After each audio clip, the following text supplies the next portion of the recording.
Welcome to American Wallet. If you've ever wondered what wealthy people know about money that most Americans just don't, you're in the right place. Or maybe you're tired of hearing the same old, save more, spend less advice. Well, today's going to be different. We're diving into the money secrets most people don't talk about, stuff that could seriously change the way you think about your finances. We're talking real strategies, psychological hacks, and ways to keep more of your cash in your pocket. Ready to change your money game? Let's jump in. The hidden cost of convenience.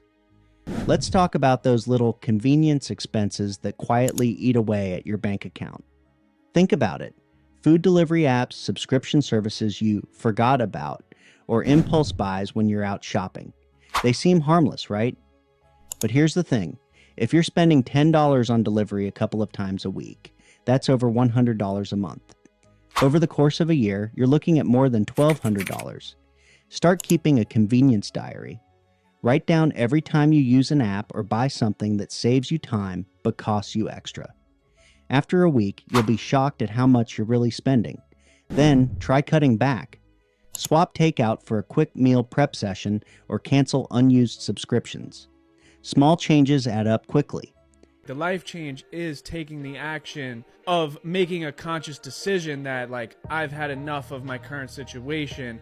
I'm going to take these small, easy steps to start working in the right direction and then create a compound effect which will lead to those things in the future if that's what you want. It's so easy to look ahead in the future and see big picture and then get discouraged when the small things that you're doing daily aren't equaling that or aren't amounting to that right away. People's time frames of life-changing things aren't realistic. Too many people think 3 months, 6 months, a year. That's usually just building the foundation of a life change. But it's those daily actions, those daily things that you do that is going to compound over years and years of doing it. How compounding works in your daily spending. You've heard about compounding in investments, right?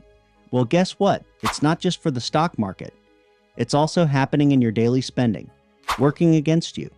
For example, buying a $5 coffee every morning adds up to $150 a month, or about $1,800 a year.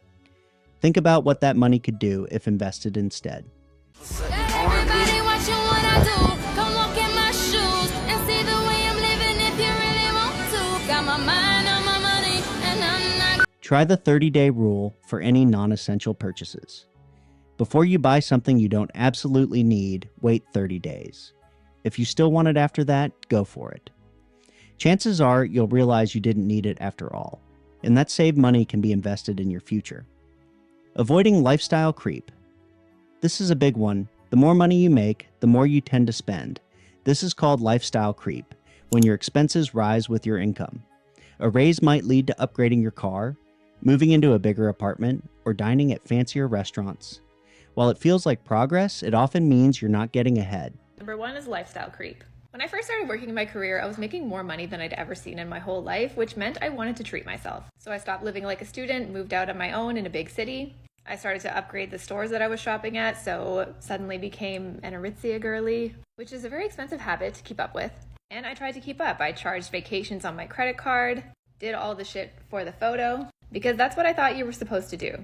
So instead of doing things like living as cheaply as I possibly could to pay off my student loan or even starting to learn to save and invest, I spent every dollar of that disposable income on my lifestyle, which left me with a lot of nice looking things, but no actual money of my own to show for it. Combat this by planning when you get a raise. For instance, allocate 50% of that new income to savings or investments. By living as you did before, you can grow your wealth instead of just inflating your lifestyle. The power of high-interest savings accounts and rewards programs. If your money is in a regular savings account earning a negligible interest rate, it's time for an upgrade. High-yield savings accounts can earn 3 to 4% or more annually. For instance, $10,000 at 4% interest earns $400 in a year without extra effort.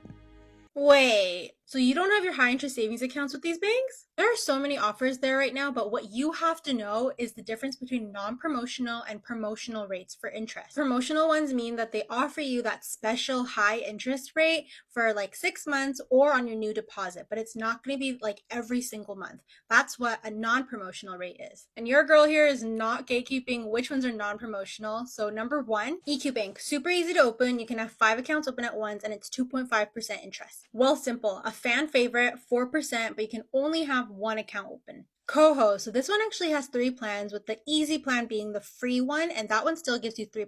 And then Neo gives you 4%, but what's different from Well Simple is that you can make more than 1 account. On the rewards front, credit cards offering cash back or points can be powerful tools if used wisely. Pay off your balance every month to avoid interest and use rewards for travel or cash back. Focus on 1 or 2 cards with great rewards that match your spending habits. The pay yourself first mindset. Let me drop a little gem. Pay yourself first. Sounds simple, right? But most people pay bills, buy stuff, and then save. That's backward. When you get paid, immediately transfer a percentage of your income into savings or investments before you spend on anything else. Even if it's just 10%, make it automatic. You need to change this bad money habit in your 20s if you don't want to be poor or middle class. You need to learn how to start paying yourself first instead of paying yourself last. What does that mean? You need to start putting your money in your retirement account first. You need to start putting money in investment accounts first, rather than just focusing on paying your bills first, paying for your subscriptions and whatever fun activities first. No. You need to do the investments. You need to put money aside for retirement. Then you can go ahead and figure out how much you have left to pay in rent, how much you have left for fun spending, and all of that other stuff. That's how the rich people do it. So change that money habit ASAP. This way, you're building wealth every time. You get paid and your future self will thank you. No more waiting till after I pay the bills. Pay yourself first and watch that balance grow.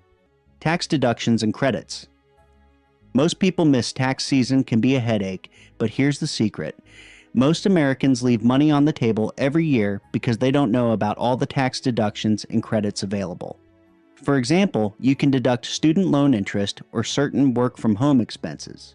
And credits like the Earned Income Tax Credit can put hundreds or even thousands of dollars back in your pocket. My tip, make sure you're getting the most out of tax time by using reliable software or getting help from a tax professional. It can save you more than you might think. Why your net worth matters more than your salary. Here's a truth bomb. It's not about how much you make, it's about how much you keep. Your net worth is the true measure of financial health. That's assets minus liabilities, folks. So even if you're making a decent salary, if you're drowning in debt or not saving, your net worth could be negative. To boost your net worth, focus on paying off high-interest debt, saving, and investing. When your net worth grows, your financial confidence will too. The importance of diversification beyond just stocks. Let's talk about diversification, and no, I'm not just talking about stocks. Diversification is about spreading your investments across different types of assets to lower risk. Diversifying your portfolio is a good advice for most investors because it protects us. I mean, what happens if you have all of your money in one stock and that stock goes out of business? Generally speaking, it's safe and sound to diversify your investment portfolio if you're investing for a longer period of time. The easiest way to achieve diversification is to invest in index funds. Essentially, you could own baskets of, let's say, 500 companies in one stock. For example, if you invest in VOO, Vanguard 500 Index Fund ETF, you are investing in 500 of the biggest companies in the United States.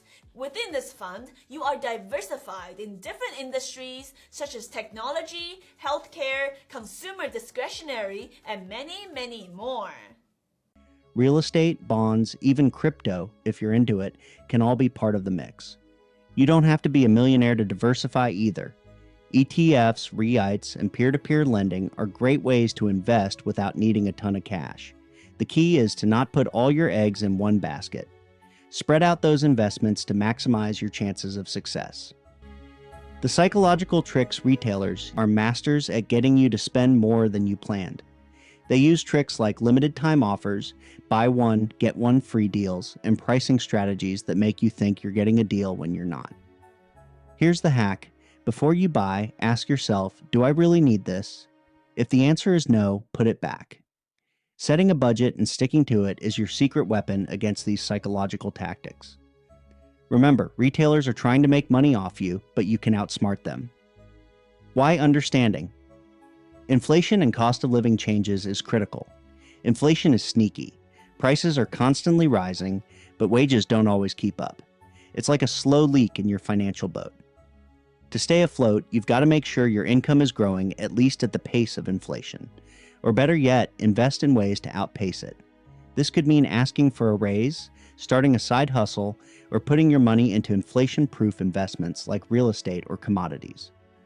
Don't let inflation quietly drain your purchasing power. Stay ahead of it. All right, let's wrap this up.